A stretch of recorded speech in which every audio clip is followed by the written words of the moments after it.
Hotel task Aneesh തൂക്കും എന്ന കാര്യത്തിൽ യാതൊരു സംശയമില്ല. നമ്മൾ അതിലേക്കാണ് വരുന്നത്. നമ്മൾ വിസ്മേര ജ്വല്ലറീൻ്റെ പരസ്യത്തിൽ ലാലേട്ടൻ പറയുന്നൊരു കാര്യമുണ്ട്, ആരും കൊതിച്ചു പോകും എന്ന് പറയുന്നവർ. അതേപോലെയാണ് ഇപ്പോൾ ഹോട്ടൽ ടാസ്കിൽ അനീഷിനെ അക്ബറും ജിസയിലൊക്കെ ഒരുക്കിയിരിക്കുന്നത്.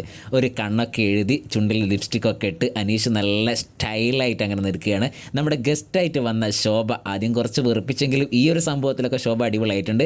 ശോഭയും അനീഷും തമ്മിലുള്ള ഒരു ഡാൻസാണ്. അനീഷ് നല്ല ഒരുങ്ങി കുട്ടപ്പനായിട്ട്. മാത്രമല്ല അനീഷ് ഇന്ന് മൊത്തത്തിലേ ഒരു പോസിറ്റീവിലാണ്. ഷാനവാസിൻ്റെ അടുത്ത് സംസാരിക്കുന്ന മറ്റെല്ലാവരുടെ അടുത്തും അനീഷ് ഒരു തമാശയോടുകൂടി വലിയ ദേഷ്യമൊന്നും കാണിക്കാതെ നിൽക്കുന്ന ഒരു അനീഷിനെ കാണാൻ കഴിഞ്ഞു. അനീഷ് ഒരുപാട് പുറകോട്ട് പോയി, അല്ലെ അനീഷിൽ ഗെയിമർ മാക്സിമം ഇല്ലാതായി പോയി എന്നൊക്കെ പറയുന്നുണ്ടായിരുന്നു. പക്ഷേ അനീഷിൻ്റെ ഒരു തിരിച്ചു വരവായിട്ടാണ് എനിക്ക് ഈ ഹോട്ടൽ ടാസ്കിൽ മനസ്സിലാകുന്നത്. അത്രത്തോളം അനീഷ് എഫേർട്ട് എടുത്ത് ചെയ്യുന്നുണ്ട് ഓരോ കാര്യവും. അനീഷിൻ്റെ ഒരു തിരിച്ചു വരവ്, കം ബാക്ക് എന്ന് വേണേൽ പറയാം.